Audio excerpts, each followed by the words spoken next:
Together we rise, together we rise, together we rise. If you believe in redemption, I'm coming to you from another dimension. We are back, folks. It's the InfoWarrior with Jason Bermas, and I want to remind everybody that Webster Griffin Tarpley is an author.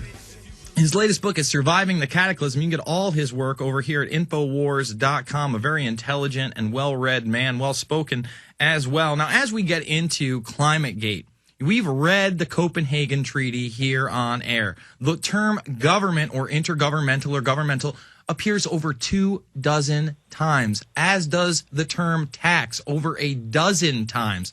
This cap and trade is a scheme to take more from you so you have less, and the establishment can consolidate power. So I want to get your take on these climate emails leaking, and now the left is running all over the place. George Monbiot, who's over at The Guardian, one of those unapologetic leftists who's written a book called The New World Order, Pro-World Government, says, we can't pretend like ClimateGate isn't happening, and most people aren't going to understand, why we're still right. So we really have to control this situation. Where do you see all this headed, Webster? Well, it is an exercise in criminal genocide. In other words, high crimes against humanity under the guise of worrying about polar bears, penguins, glaciers, and ice caps. And that's always what it was.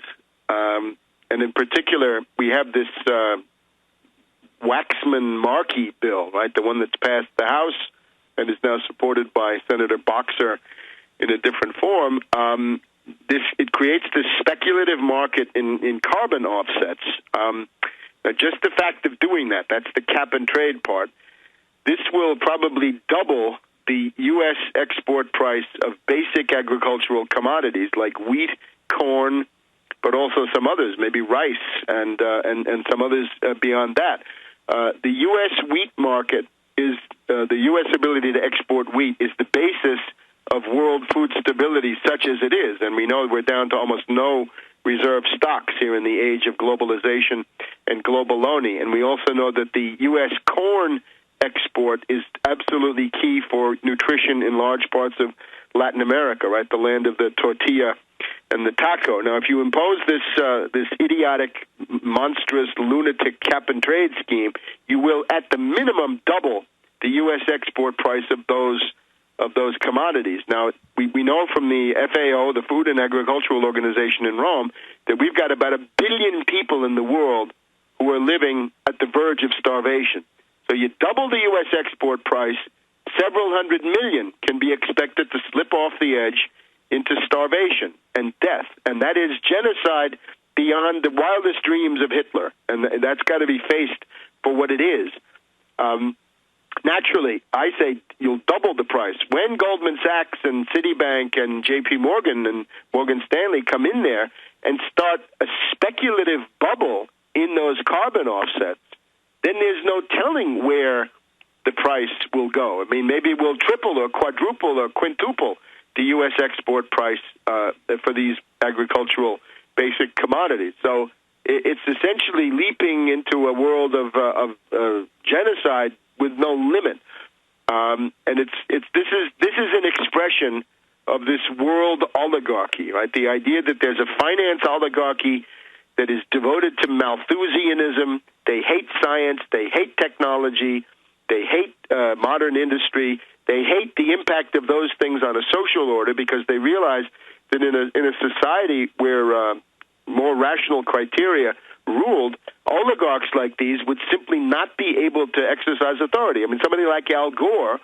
is obviously a cretin, and he would not be able to parade himself as a pompous intellectual figure if you had a society where something other than money was ruling the roost, right? Which is what he does, right? He can do this because he's filthy rich, among other things, and he's got a whole bunch of foundations and rich elitists who back him up. So in some ways, it's a turning point in the history of the world. Now, I think there's a good chance to block this climate change treaty. I think the treaty itself is already blocked.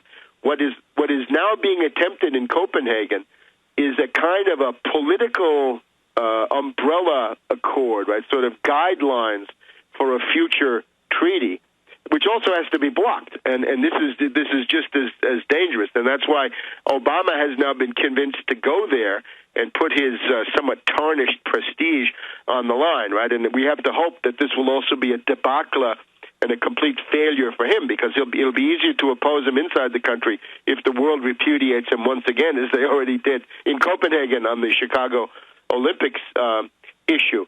Now, the oligarchs would like to proceed as if nothing had happened, right? It's like, with issues like 9/11 truth and many other things, right?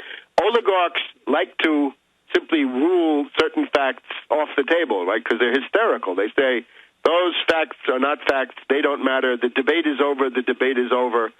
Some of these people even issue threats, right? If you don't stop saying that the debate is continuing, then I'll beat you up the next time I see you. So they'd like to continue as if the whole thing was not happening, right? We have these damning emails, but I don't think they'll be able to do that. We do have this, again, I want to call attention, Ivo de Boer, Yvodeboer.